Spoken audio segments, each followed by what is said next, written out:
Have you ever met someone who felt like a prayer answered? A person who seemed to step directly out of your most secret hopes and into your life? For me, that was Alex. Our story began not with a meet cute, but with a rescue. My purse had been snatched on the Paris metro, and in a blur of panic and broken French, he was just there. He moved with a calm authority, speaking to the gendarmes, his hand a steadying presence on my shoulder. He was my knight in shining armor, quite literally saving the day. He told me he was a forensic accountant for a nonprofit, tracking the funds of warlords and corrupt regimes. He spoke of his work with a quiet humility that belied its danger. He was a ghost, he said, a man who lived in the shadows to bring others into the light. He had no family, no past to speak of. A tragic car accident had taken them when he was a boy. His life was his work. And for 2 years, I believed every single, beautiful, meticulously crafted word. I built my world inside the fortress of his lies, never suspecting that the foundation was rotten and the architect was a phantom. Our life in London was a carefully curated masterpiece. Alex was endlessly charming, incredibly attentive. He remembered the anniversary of our first date, my favorite flower, white lilies, the way I took my tea. He would leave love notes written in a code he invented just for me. "So our secrets are safe," he'd whisper. It felt romantic, not clandestine. His work took him away frequently. He'd return from Minsk or Dhaka with a weary elegance bearing gifts that were always perfectly chosen, a delicate silver bracelet from a market in Kabul, a first edition of my favorite novel from a dusty Bucharest bookshop. He'd have stories of narrow escapes, of grateful villagers, of the moral weight of his work. I felt privileged to be his sanctuary, the one safe harbor in his stormy, noble life. But the fortress had cracks, tiny fissures I initially plastered over with love and trust. The first was his phone. It was a cheap, basic model. "Burner phone," he explained. "Can't risk my personal device being compromised." It made sense, but one night it buzzed on the coffee table. The screen lit up with a notification from a game, Candy Crush, a high score. I remember staring at it, a cold knot forming in my stomach. A man who evaded warlords and corrupt governments played Candy Crush. It was so profoundly, bizarrely normal. It didn't fit the myth. The second crack was more significant. We were at a charity auction. A man, loud and slightly drunk, clapped Alex on the back. Julian Thorne, haven't seen you since the Cambridge days, still sailing." Alex's body went rigid. The charming smile he wore like a mask slipped, revealing a flash of pure, unadulterated panic. It was there and gone in a nanosecond. "Wrong person, mate," Alex said, his voice colder than I'd ever heard it. "Common mistake." The man blinked, confused. "Sorry, you're the spitting image of." But Alex was already steering me away, his grip on my elbow a little too tight. "Weird," he muttered. "Happens more than you'd think." Julian Thorne. The name echoed in my head.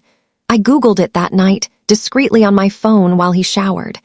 Nothing concrete came up, just a few mentions in old university rowing team reports. But the seed of doubt was now a sprout, pushing insistently against the soil of my belief. The third crack was the chasm. He was leaving for a high-stakes assignment in Caracas. He packed his usual bag. But later, I found a receipt in the trash from a fancy Italian restaurant in Chelsea. From the previous night, a night he'd told me he was in lockdown prep and couldn't see me. The receipt was for 2. My heart hammered against my ribs. I felt the first, true, icy trickle of fear. Was it another woman? Was the entire epic narrative of his life just a cover for a series of affairs? Driven by a sickening mix of heartbreak and determination, I did the one thing I'd promised myself I never would. I waited until he was in the shower, the sound of the water a steady roar. I picked up his cheap, locked burner phone. My fingers trembled. What was his password? He never told me. I thought of the codes, the games. I typed in the date of our first meeting, the day he saved me in Paris. The phone unlocked. The world I knew ended not with a bang, but with the silent, glowing screen of a smartphone. There were no games. The home screen was a desert. A fake calculator app that, when I typed in a code, opened a hidden vault. And inside that vault was a life. A life of staggering banality. There were emails from a Julian Thorne to a project manager about Q3 marketing reports. There were spreadsheets. There were selfies of him in a boring office cubicle, a LinkedIn profile for Julian Thorne, marketing manager at Synergize Tech. His humanitarian missions were sales conferences in Birmingham and Manchester. His clandestine meetings were after-work pints with colleagues named Dave and Simon. The man I loved, the international man of mystery, was a mid-level marketing manager from a wealthy family in Surrey. The orphan story was a lie. The heroism was a lie. The entire, beautiful, 2-year epic was a work of fiction. I sat on the floor, the phone in my hand feeling like a live grenade. The shower shut off. I quickly closed the apps, locked the phone, and placed it back exactly as I found it. My hands were shaking so badly I could barely function. When he emerged, wrapped in a towel, smiling at me, I felt a visceral wave of nausea. I was looking at a stranger, a brilliant, pathological, and terrifyingly skilled stranger. Can you imagine it? The moment the person you love most in the world transforms into a complete stranger before your eyes.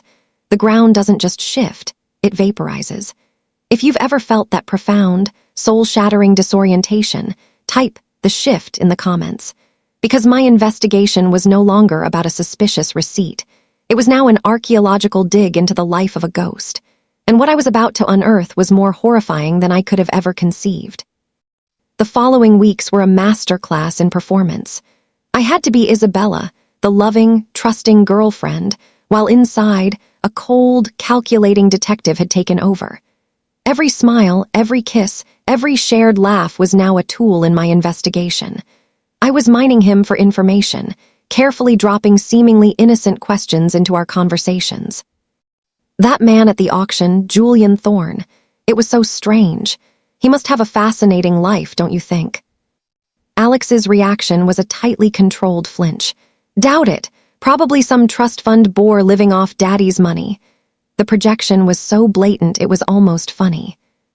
I started my deep dive. Julian Thorne. The name was my key. I hired a private investigator for a single, specific task to get me everything he could on the Thorne family. The report that landed in my encrypted inbox, a week later, was a devastating dossier. The Thornes were old money aristocracy. Robert Thorne, a titan of industry. Eleanor Thorne, a society de yen. And their son, Julian, the heir apparent. There were pictures of him at Eton, at Cambridge, at glamorous parties. The pie included a note. Subject was indeed disinherited and estranged from the family circa 5 years ago following a major scandal. Details are hushed, but it involved the misappropriation of a significant sum from a family-run charity. The family paid it back quietly to avoid police involvement. So, the orphan was a disgraced heir. The humanitarian was an embezzler. But this still didn't explain the why. Why construct this incredibly elaborate global lie for a girlfriend? Was it just to impress me? I needed to understand the depth of his pathology. I began a digital excavation of Alex Reed. I created a fake female profile on a professional networking site and connected with him. He bit immediately. His profile was a work of art, a slightly different version of his hero persona, this time a crisis management consultant. We started messaging.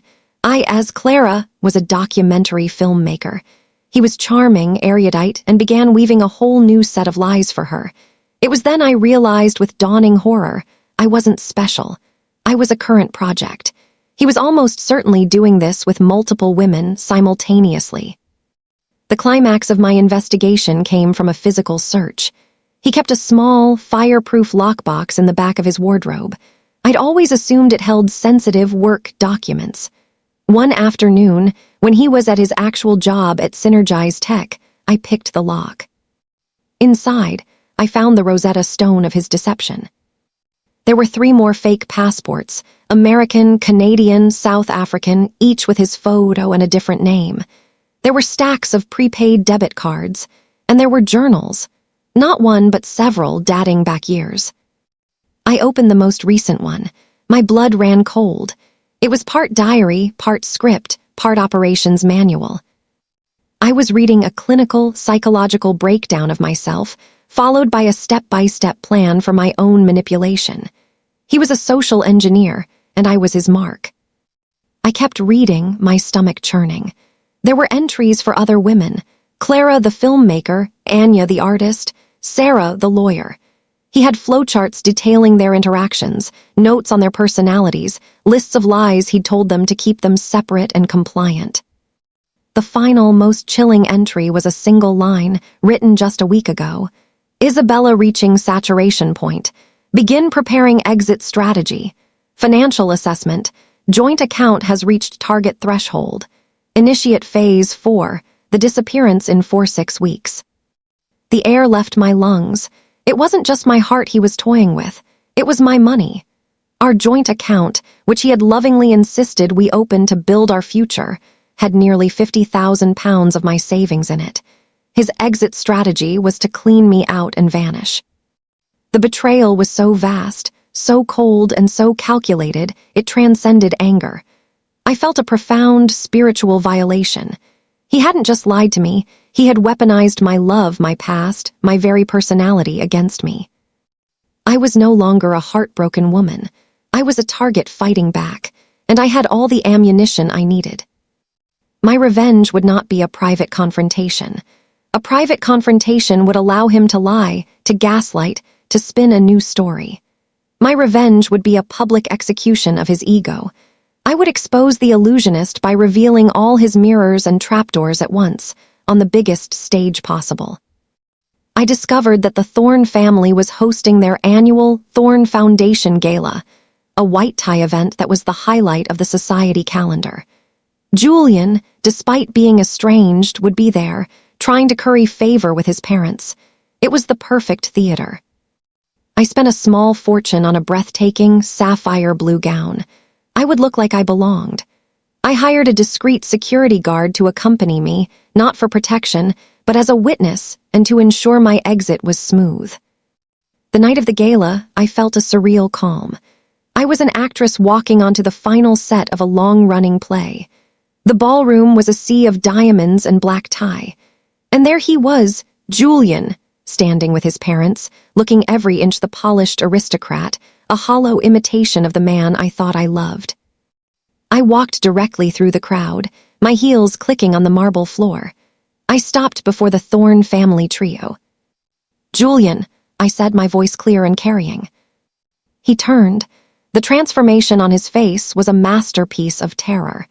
It was the look of a man seeing a ghost he himself had created. "Isabella," he choked out, "what are you? How did you?" I ignored him and smiled at his bewildered parents. "Mr. and Mrs. Thorne, I'm Isabella. I believe you know me as the fiancé of Alex Reed. Or perhaps it's Michael Jones, or David Chen. He has so many names, it's hard to keep track." I nodded to my accomplice at the AV booth. The massive screen behind the orchestra, which had been displaying the Thorne Foundation logo, changed. It showed a split-screen collage. On one side, the fake LinkedIn profile for Julian Thorne, marketing manager. On the other, a page from his journal detailing his psychological profile of me. In the center, a photo of the 3 fake passports. The ballroom fell into a stunned, deafening silence. You could hear the clink of a champagne glass from 100 yards away. "Your son," I announced to the room, my voice amplified by the microphone I'd taken from a frozen waiter, "is not a humanitarian. He is a con artist, a pathological liar who creates fictional lives to manipulate and financially exploit women. He is a ghost who feeds on the emotions and bank accounts of real people." I looked directly at Julian, his face a mask of ashen horror. "The performance is over, Julian. The audience knows the truth. The script is worthless." I turned and began to walk away. I heard his mother's choked sob, his father's furious roar. I heard Julian's desperate, pathetic plea. "Isabella, wait, I can explain." I didn't look back. I walked out of the ballroom, through the opulent lobby, and into the clean, cold night air. The security guard held the door of the car open for me. As we pulled away, I saw the chaos spilling out of the venue through the rearview mirror. It was over. In the days that followed, I moved all my money into a new, solo account. I changed my locks. I sent a carefully curated, anonymized package of evidence to every woman I could identify from his journals. Clara, Anya, Sarah. They deserved to know the monster they were dating. I heard through the grapevine that the Thorne family, utterly humiliated and facing social ruin, cut Julian off completely. The police, tipped off anonymously about the fake passports and potential fraud, opened an investigation. The last I heard, he had vanished, likely to another country to begin his sordid cycle anew with a new name, a new story. The healing was slow. The betrayal was a deep, psychological wound. I went to therapy. I learned about pathological lying and sociopathic manipulation. Understanding the mechanics of the monster helped exorcise it. They say living well is the best revenge. I disagree. The best revenge is reclaiming your narrative. He thought he was the author of my story. He thought he could write my ending. My revenge was taking the pen from his hand and writing the final chapter myself. It was a chapter of truth, of exposure, and of walking away not as his victim, but as the one who turned on the lights and showed the world that the emperor had no clothes. I didn't just expose him. I dismantled his entire fictional universe, brick by lying brick. And in the rubble I found myself, stronger, wiser, and finally, unequivocally, free.